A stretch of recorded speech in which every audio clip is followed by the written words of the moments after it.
Open world games are, from a development perspective, massive, mammoth undertakings that are truly a feat of software engineering and programming. The fact that they've become so commonplace and trivialized is a testament to how streamlined development pipelines and processes have become over time, because believe us when we say this, these games are not easy to build. Having said that, how do developers create massive open worlds for exploration? Let us find out. Research and fieldwork. The most important thing for an open world is believability and immersion. The reason these games work so well is because they sell the idea of this vast, open, massive world existing independently of the player and their involvement with the game. They give the impression that the world exists persistently, that it's not just a video game sandbox that was built to accommodate the player. So it wouldn't do to have the world not be authentic enough. That would completely break the immersion and take the players out of the game. This is why one of the most important steps in crafting an open world happens before a single line of code has even been written. It's when the developers, having decided on the setting for their game, conduct fieldwork and research to ensure that they can recreate that setting authentically and accurately in their game. Most modern open world games undergo this process.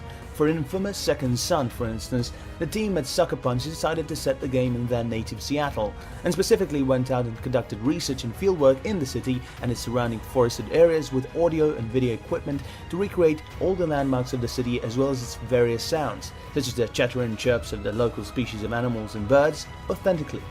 Similarly, the developers of Mafia 3 are using old photographs of New Orleans as it was in the 1960s to recreate the world. For Just Cause 3, Avalanche collected photographs of the Mediterranean islands and also sent a team out on the site to get a better understanding of the area. For Watch Dogs, Ubisoft recorded the sounds of the crowds in Chicago to replicate the accent unique to the city in the game. Of course, concessions are always made to game design, even when the aim is to recreate a setting accurately. A full one-to-one recreation would probably make for a very boring world from a playability perspective. Which is why, for instance, for Mafia 3, the developers, while trying to stay true to this setting, made changes to the game's world to suit the game's story and flow. The Division excises entire parts of New York to better manage progression. For infamous Second Son, Seattle was chosen as the setting to begin with because the city's unique weather and its blend of various architecture styles were considered to contribute to playability. Interestingly enough, this kind of research also takes place when the setting for your game is fictitious, or mostly fictitious anyway.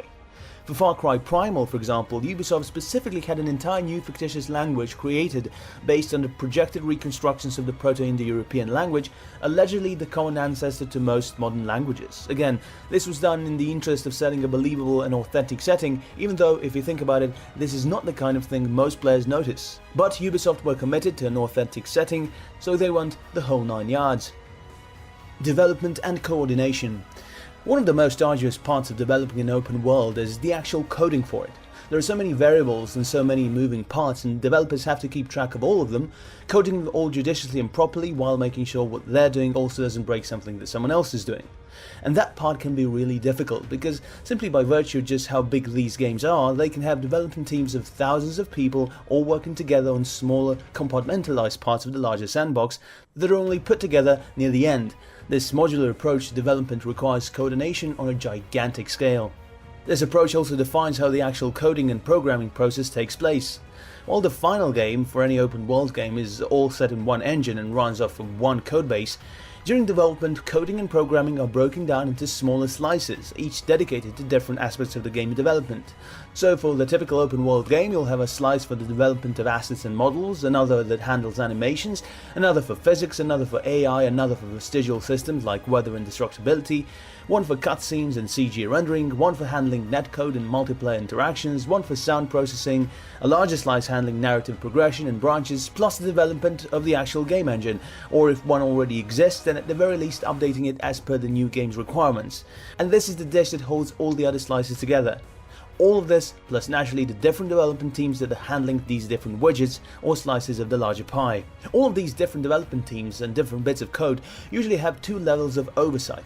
There are systems like Preforce or Alien Brain, which are essentially giant data repositories that contain entire backups and builds of the game while it is under development, meaning that A, in the worst case, there is always a backup and a build to roll back to, and B, at least one databank exists where all the moving pieces are in one place, even if they are not yet necessarily been put together. As well as something like Agile Scrum, which is a framework using trickle-down management styles that is used to handle large-scale projects, ensuring the development milestones are met and that the different teams are on track and in keeping with the larger vision for the game, making management of all these moving parts a bit easier. Apart from having software and machines doing the job, there are also naturally multiple human managers and overseers who are there to enforce deadlines, hand out extensions as necessary, decide what makes the cut and what gets excised from the final game, allocate and reallocate resources, and more. The engine. But all of this possibly takes a backseat to the Herculean task that is the actual coding of the game. As mentioned before, that comes down largely to the game's engine and to the various slices of game development that were enumerated. The game engine is responsible for the general features that are hallmarks of all open world games. A basic physics engine, a weather system, day and night cycles, and any other parameters that are necessary to add to the world's authenticity. But the coding of the engine itself, as well as of all the slices and wedges of the game that encapsulates, is informed by the overall vision or direction for the game. For instance, take The Witcher 3 Wild Hunt. CD Projekt Red wanted to make the game a uniquely narrative-focused open-world game, so they specifically created an all-new engine, the Red Engine 3, to help reconcile the other self-contradictory goals of a multi-tiered, multi-branched, complex story with vast open, non-linear environments.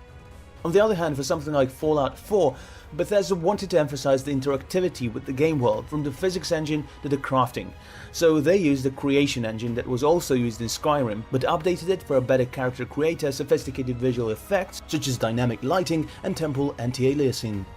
Rockstar used the Rage engine for Grand Theft Auto 5, updating it for on-the-fly character switching as well as for larger draw distances to accommodate the game's larger world. This brings us to the next major consideration with game engines for open world design. Since open world games are so vast and so time and resource intensive, the old development practice of creating an all-new proprietary game engine for each game that the developer develops is simply economically unviable and unfeasible. Companies usually have to decide to share development pipelines or reuse codebases. Even when companies create an all-new engine for an open-world game, such as CD Projekt Red with The Witcher 3, Konami with Metal Gear Solid 5, and Nintendo with The Legend of Zelda: The Breath of the Wild, the engine itself is almost always created with the intent that it and its underlying codebase will be used for future games, streamlining costs and resources then. Other times, companies simply reuse existing codebases and engines, overhauling and tweaking them as necessary for each game's requirement.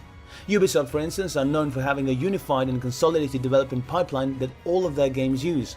One reason that they can pop out such massive open worlds so quickly, which they then modify for each individual game's requirements and necessities. Bethesda have used in some form or the other the Gamebryo engine ever since the release of The Elder Scrolls 3 Morrowind in 2002, which was almost a decade and a half ago. Most of the times, reusing existing development pipelines and engines and bolting on new parts while refurbishing existing ones as necessary is a far more effective and efficient strategy than spending a lot of time, money and development personnel on creating a new engine repeatedly. The game engine is also responsible for the loading and streaming of data for the game world. Put simply, since an open world is one massive level, and since having separate loading screens for it would break the immersion and seamlessness, an engine must specifically be programmed to load data seamlessly and on the fly. Developers can utilize multiple techniques to ensure that no loading screens break the flow of an open world. The entire world can be loaded beforehand, before the game even begins. This is similar to the technique that CD Projekt Red used for The Witcher 3, and also the reason that it has such long loading times. Alternatively, a central hub could be loaded, with other areas of the map being loaded on an as-needed basis. Put simply, this would mean that a central portion of the world is loaded and the player's character's movement on the world is constantly monitored via coordinates.